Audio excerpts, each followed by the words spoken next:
Assalamualaikum warahmatullahi wabarakatuh.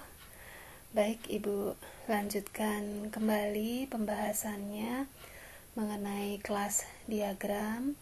Sebelumnya Ibu sudah membahas mengenai apa itu kelas diagram, kemudian bagian-bagian yang ada di dalam kelas itu apa saja. Nah, sekarang kita lanjutkan ke pembahasan elemen-elemen yang lainnya yang nantinya kita gunakan dalam pembuatan kelas diagram ini. Ya, berikutnya ini adalah generalization ya, atau generalisasi. Jadi istilah generalisasi ini sebenarnya pernah kita bahas ya pada saat kita membahas salah satu karakteristik pemrograman berorientasi objek, yaitu mengenai inheritance atau pewarisan ya, yang mewariskan sifat-sifat dari induk ke anaknya atau dari superkelas ke subkelas ya. Generalisasi ini simbolnya anak panah, tapi dengan dengan anak panah yang tertutup ya, seperti ini. Nah, ini digunakan untuk mewakili hubungan yang sejenis di antara beberapa kelas. Contoh, kalau di sini dicontohkan, misalkan ini ada kelas animal. Kelas animal ini atau kelas hewan ya, ini merupakan superkelas atau kelas induknya. Sedangkan di sini ada kelas bird atau burung, kelas fish atau ikan ya. Ini merupakan subkelasnya atau kelas anaknya, di mana di sini kelas burung, kelas fish atau ikan ini pasti memiliki sifat-sifat yang dimiliki oleh kelas animal ini ya. Makanya ini untuk menghubungkan di sini ini menggunakan generalisasi ya. Jadi semua sifat yang dimiliki oleh animal ini akan diwariskan kepada bird dan kepada fish. Nah, kemudian mengenai generalisasi juga ya, masih kalau yang disampaikan oleh Akil, menurut Akil tahun 2018, ini 52 itu halamannya, halaman 52, dia mengatakan bahwa itu tadi sebuah generalisasi itu merupakan hubungan antara kelas umum atau parent atau superkelas dengan kelas khusus atau child atau subkelas ya. Jadi dengan hubungan generalisasi ini, maka kelas child atau subkelasnya ini dia akan mewarisi semua struktur dan tingkah laku yang dimiliki oleh kelas parentnya atau superkelasnya itu ya. Jadi menggunakan generalisasi. Nah, ini ada contoh yang lain, misalkan untuk mengenai generalisasi. Di sini ada order ya, atau pesanan. Order ini di sini anaknya atau childnya ini ada mail order, ada box office order ya. Jadi pemesanannya ini sama-sama pemesanan, tapi pemesanannya bisa melalui mail ya atau melalui box office ya, seperti ini. Contoh misalkan lagi person. Di sini parentnya adalah person, anaknya ada male ada female kelasnya ya. Di sini dimana male dan female ini pasti memiliki atribut dan juga operasi atau metode yang dimiliki oleh person tersebut gitu ya. Ini makanya di sini menggunakan generalisasi, di mana sifat-sifat yang dimiliki oleh superkelasnya atau parentnya akan diwariskan ke kelas induknya atau subkelasnya. Oke, kemudian berikutnya, elemen berikutnya adalah ada asosiasi. Nah, asosiasi di sini mewakili hubungan antara beberapa kelas atau kelas ya dan dirinya sendiri. Jadi untuk menghubungkan antara satu kelas dengan kelas yang lain, ini bisa menggunakan asosiasi. Dan tidak hanya satu kelas itu dengan kelas yang lain, tapi satu kelas ini bisa berhubungan dengan beberapa kelas juga gitu ya. Ini bisa menggunakan simbol asosiasi. Nah, nanti pada saat kalian menggunakan simbol asosiasi ini, nanti di sini berupa garis ya, garis, kemudian nanti diberikan nama di sini. Nama asosiasinya apa? Di situ yang mewakili hubungan antara satu kelas dengan kelas yang lainnya tentunya. Kemudian nanti ini ada istilah multiplicity. Jadi nanti akan ditentukan juga bagaimana hubungan antar kelas tersebut. Kalau dulu kalian belajar sewaktu belajar ERD itu mengenal istilah kardinalitas. Ada one to one to many, many to many. Tapi kalau untuk pembuatan kelas diagram, ini istilahnya bukan kardinalitas lagi, tapi istilahnya adalah multiplisitas. Nanti akan kita bahas lanjut mengenai multiplisitas. Ya, di sini ini 0 sampai bintang itu banyak, ya, menyimbolkan banyak. 0 sampai banyak di sini 1. Jadi di sini nanti ada multiplicity-nya. Jadi kalau mau menggambarkan hubungan antara satu kelas dengan kelas yang lain, kalau mau menggunakan baik itu simbol asosiasi atau simbol yang lainnya, nanti ditentukan namanya, kemudian juga ditentukan multiplisitasnya, begitu ya. Oke. Jadi kalau di sini, jadi dimisalkan tadi ya, dimisalkan kalau misalkan ada sebuah asosiasi nanti menghubungkan dua kelas ya, maka nanti dapat merelasikan objek-objek atau instansiasi dari satu kelas dengan objek-objek yang ada di dalam kelas yang lain. Nah, kalau sebuah asosiasi ini secara tepat menghubungkan hanya dengan dua kelas, yaitu antara satu kelas dengan kelas yang lain saja, itu disebut dengan istilah binary association. Tapi kalau misalkan nanti asosiasi ini nanti bisa menghubungkan lebih dari satu kelas, maksudnya dari satu kelas ini bisa dihubungkan tidak hanya satu kelas tapi bisa lebih dari satu kelas, maka itu disebut dengan n-ary association gitu ya. Oke. Nah, ini contoh nih, contoh penggunaan asosiasi. Di sini ada kelas student, di sini ada kelas kurs ya atau kursus. Nah, di sini contoh asosiasinya, di sini misalkan student mendaftar kursus, misalkan seperti itu. Ya, jadi kita cari hubungan antara kelas di situ. Nah, ini kurang multiplisitasnya saja ya. Ini hanya sebagai contoh untuk penggunaan asosiasinya itu seperti apa. Baik, kita lanjutkan. Nah, tadi pada saat kita membahas asosiasi, nanti di situ juga kita harus menentukan yang namanya multiplicity, ya, multiplicity atau dibaca dengan multiplisitas. Jadi di sini dikatakan tujuan utama dari kelas diagram ini kan sebenarnya bisa menunjukkan relasi atau asosiasi ya dari satu kelas yang dimiliki dengan kelas yang lain.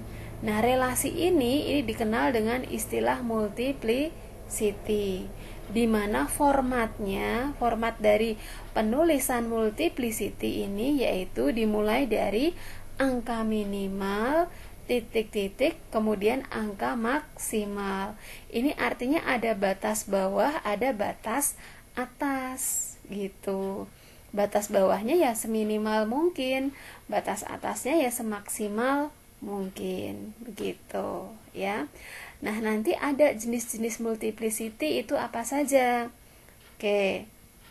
Sebelum ke situ, di sini juga bisa dikatakan ya bahwa multiplicity itu adalah spesifikasi jangkauan kardinalitas yang dimiliki oleh suatu entitas. Jadi multiplicity itu menunjukkan jumlah suatu objek yang dapat berhubungan dengan objek yang lain. Ya, ingat ya tadi ya penulisannya untuk multiplicity tadi ada jangkauan nilainya. Dimulai dari batas bawah titik 2 sampai batas atas. Oke. Nah, ini adalah contoh-contoh dari multiplicity. Yang pertama, ini adalah satu. Ada multiplicity satu. Satu ini artinya hanya satu. Berarti tepat dia berhubungan hanya satu saja. Misalkan di sini, dalam satu departemen ini hanya memiliki satu bos. Berarti di sini multiplicity-nya satu. Gitu.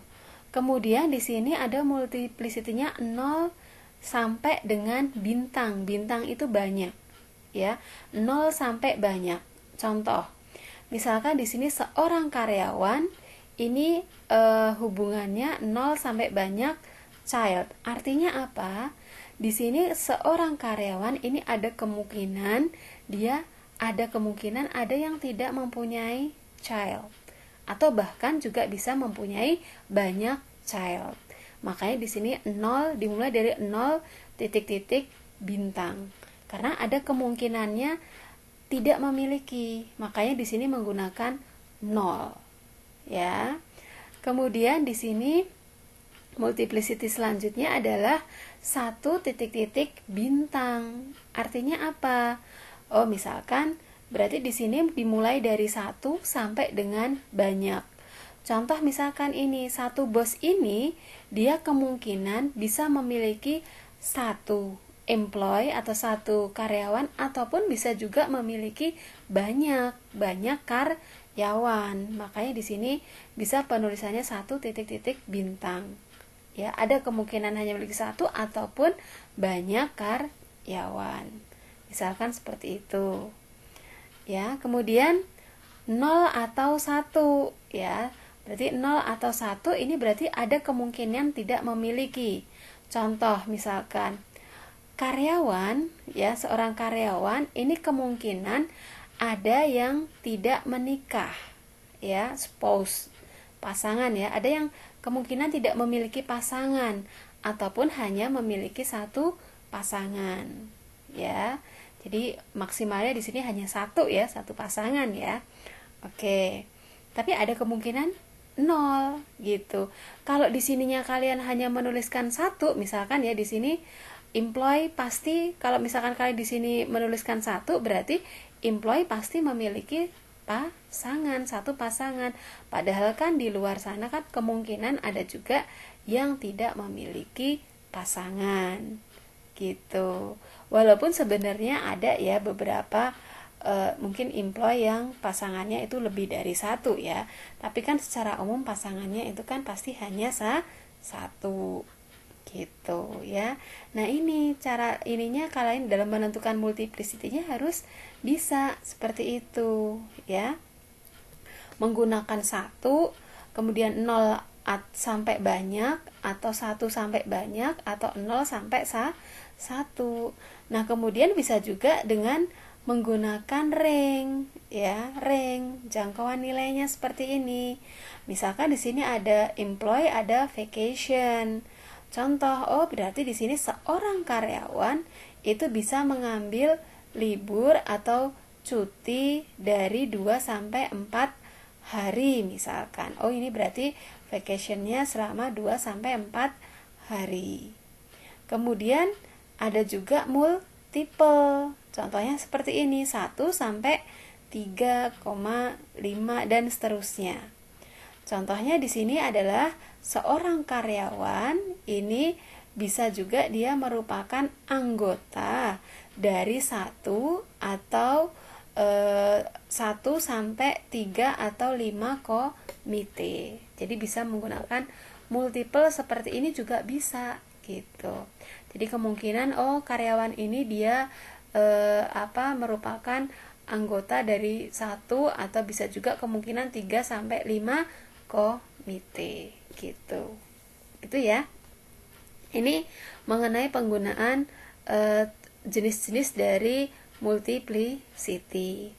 Nah, ini contohnya. Sekarang contohnya. Contohnya misalkan di sini ada kelas user dan di sini ada kelas transaksi. Nah, di sini adalah penamaannya menginput, user menginput transaksi. Nah, untuk menentukan nanti, misalkan kalian nanti menentukan multiplicity, ya, nanti harus bacanya adalah dari kiri ke kanan ataupun dari kanan ke kiri. Kalau seperti ini, ya, cara bacanya adalah setiap user, ya, ini dapat melakukan satu atau banyak dapat melakukan input satu atau banyak transaksi. Makanya di sini kalau di dalam kardinalitas di sini istilahnya many, 1 sampai bintang itu berarti many. Dan setiap transaksi sekarang dibalik dari kanan ke kiri. Dan setiap transaksi ini hanya diinput oleh satu user. Makanya ini kan kalau ditulis di sini one, di sini 1 sampai bintang, di sini one, di sini one. Berarti kesimpulannya adalah one to many kalau dengan menggunakan istilah kardinalitas. Gitu. Jadi makanya di sini multiplicity-nya adalah one, di sini juga one titik bintang. Gitu. Jadi cara bacanya dua arah ya, dari kiri ke kanan dan kanan ke kiri untuk menentukan multiplicity tersebut. Oke. Baik, kita lanjutkan. Ini Ibu ada contoh yang lain mengenai multiplicity ya. Nah, ini contohnya dari kiri ke kanan dulu. Karyawan ini kemungkinan ada yang tidak memiliki mobil atau hanya memiliki satu mobil. Kalau dibalik, setiap mobil itu mungkin kemungkinan ada yang tidak dimiliki oleh karyawan ataupun hanya dimiliki oleh seorang karyawan. Makanya di sini kemungkinannya kan 0.1, di sini juga 0.2.1 seperti itu. Dan kesimpulannya kalau seperti ini berarti one to one. Berarti setiap karyawan itu dapat memiliki satu mobil dan setiap mobil itu dimiliki oleh satu karyawan. Seperti itu. Oke. Nah, kemudian contoh yang lain lagi, misalkan konsumen dengan transaksi ini melakukan. Setiap konsumen dari kiri ke kanan dulu, setiap konsumen ya, ini dapat melakukan satu atau banyak transaksi. Dan setiap transaksi ini dilakukan oleh satu konsumen. Berarti penulisannya seperti ini. Konsumennya di sini 1, transaksinya di sini 1 sampai bintang. Kesimpulannya ini adalah one to many. Gitu ya, harus bisa ya menentukan multiplicity. Jadi cara bacanya dulu, berarti setiap itu 1. Setiap konsumen ini bisa melakukan satu atau banyak transaksi. Berarti di sini 1 sampai bintang. Dan setiap transaksi hanya dilakukan oleh satu konsumen. Berarti di sini konsumennya di sini 1. Gitu ya. Oke. Nah, berikutnya ini contoh yang lain lagi nih. Misalkan setiap satu transaksi itu bisa melibatkan satu atau banyak barang. Iya, karena kan setiap transaksi kan bisa berisi satu atau banyak barang. Dan sekarang dibalik, setiap barang itu bisa dilibatkan dalam satu atau banyak transaksi. Iya betul, dan setiap barang itu kan bisa digunakan untuk satu ataupun banyak transaksi dengan barang yang sama gitu. Makanya di sini kalau disimpulkan adalah many to many. Nah, nanti agak berbeda kalau misalkan nanti di dalam pembuatan kelas diagramnya nanti di sini ada many to many, berarti ini nanti harus kita pisah lagi. Berarti nanti akan muncul kelas yang baru lagi. Ya, kalau seperti ini berarti harusnya muncul kelas yang baru. Biasanya penamaan kelasnya yaitu dengan menggunakan istilah detail. Oh, ada detail transaksi. Jadi nanti di sini bisa kita sederhanakan lagi dalam penggambaran kelasnya.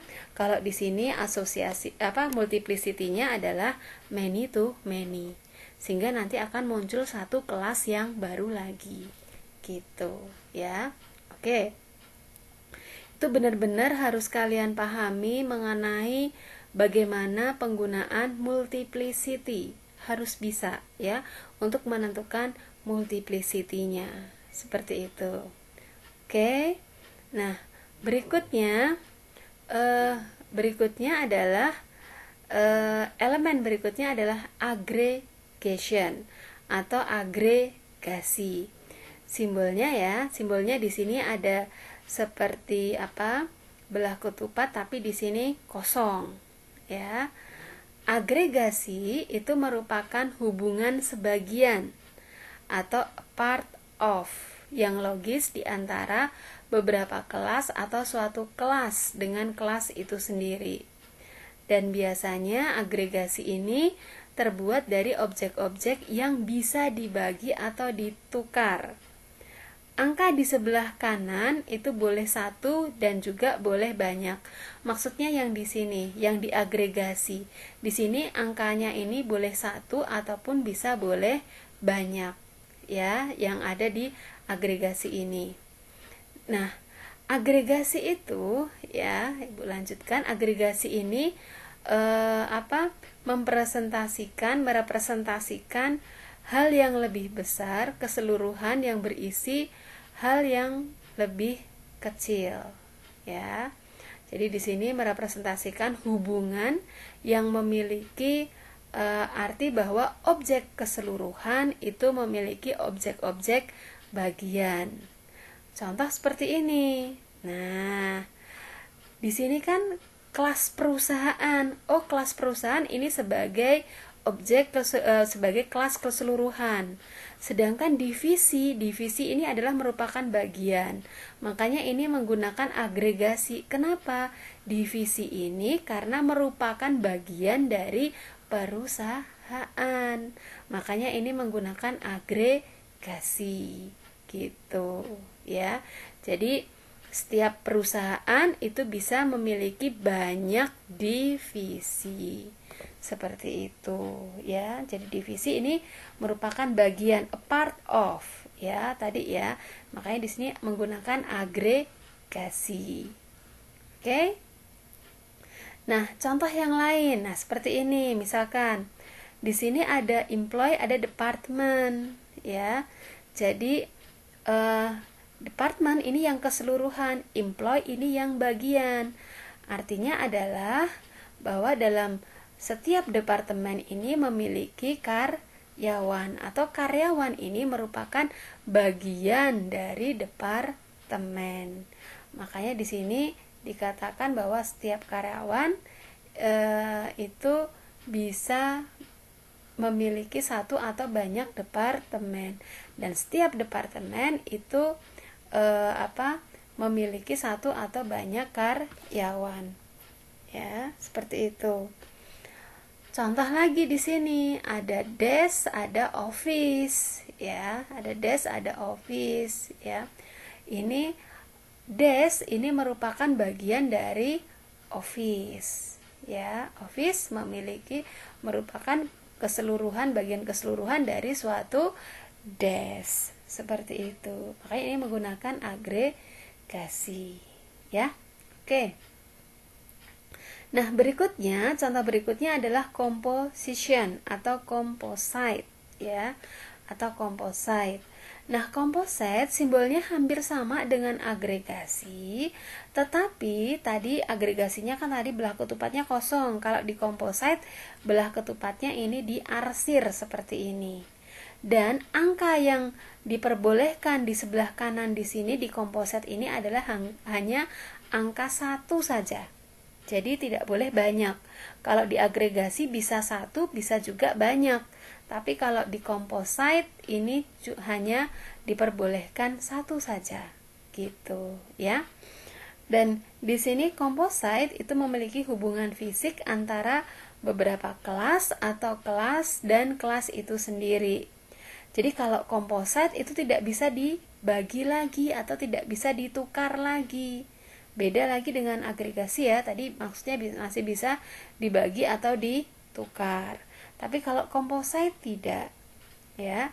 Jadi composite ya di sini merupakan bentuk agregasi dengan kepemilikan yang lebih kuat, ya, dan lifetime, waktu hidup dari objek sebagai bagian dari keseluruhan, ya. Jadi composite itu nanti akan ada, ya, biasanya itu muncul berdasarkan dari objek yang lain. Jadi dia itu lifetime atau waktu hidupnya itu bergantung pada objek yang lain. Misalkan objek yang lainnya itu tidak ada, maka dengan otomatis yang di composite ini juga akan hilang, ya. Contoh, misalkan ini, ya, ini kan ada kelas keranjang belanja. Di sini ada item barang, ya. Dari gambar ini, ya, keranjang belanja ini merupakan komposisi dari objek item barang, gitu, ya. Jadi objek item barang ini, ya, sepenuhnya sebenarnya dimiliki oleh keranjang belanja dan hidup selama keranjang belanja hidup. Maksudnya gini. Jadi kalau misalkan selama ada keranjang belanja, maka di sini akan ada item barang. Tapi kalau misalkan di sini keranjang belanjanya dihapus, dihilangkan, otomatis item barangnya ini juga akan hilang.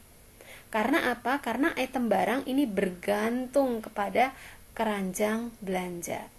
Begitu, makanya ini menggunakan composite atau komposisi.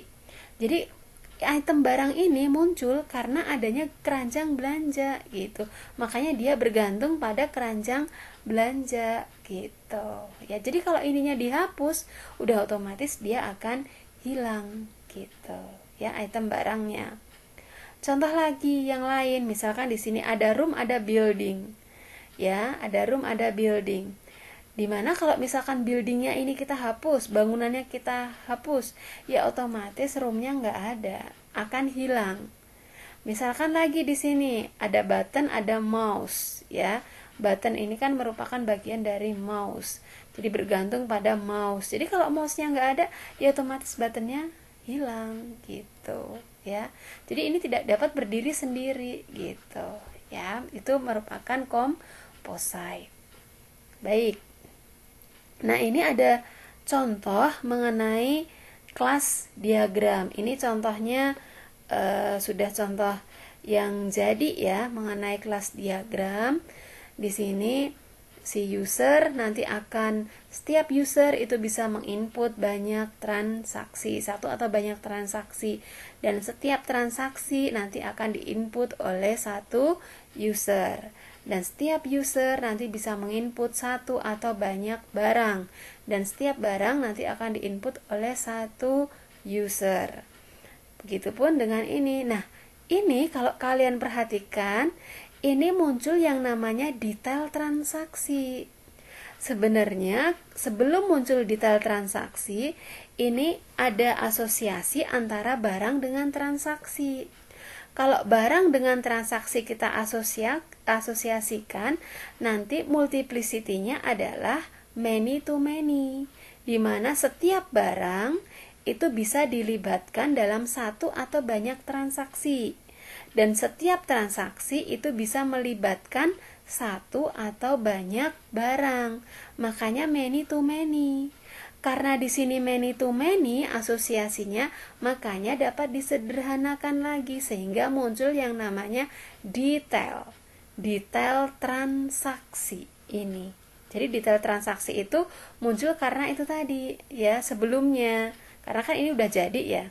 Harusnya tadi ada sebelumnya, terus ini baru akhirnya seperti ini, gitu kan, ya. Jadi detail transaksi ini muncul karena ini tadi ada many to many di sini. Begitu, ya. Dan nanti letak one to many-nya, letak 1 sampai banyaknya itu nanti semua ada di detail transaksi. Cara bacanya tetap sama. Cara bacanya nanti setiap transaksi ini nanti bisa berisi 1 atau banyak barang. Bacanya dari sini. Dan setiap barang ini nanti bisa berisi bisa dilibatkan dalam 1 sampai banyak transaksi gitu. Makanya di sini 1 sampai bintang atau many-nya itu semuanya ada di detail transaksi.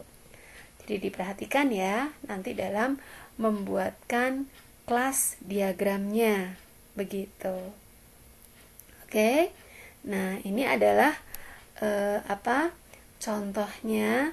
Contoh tadi ya, pembacaannya tadi ya sudah Ibu sampaikan. Nah, kalau untuk yang composite, kenapa di sini composite? Ya ini tadi karena detail ini muncul berdasarkan merupakan bagian dari si transaksi. Kalau transaksinya hilang, udah otomatis detailnya juga akan hilang. Makanya di sini menggunakan composite gitu. Oke, seperti ini ya penjelasannya untuk kelas diagram.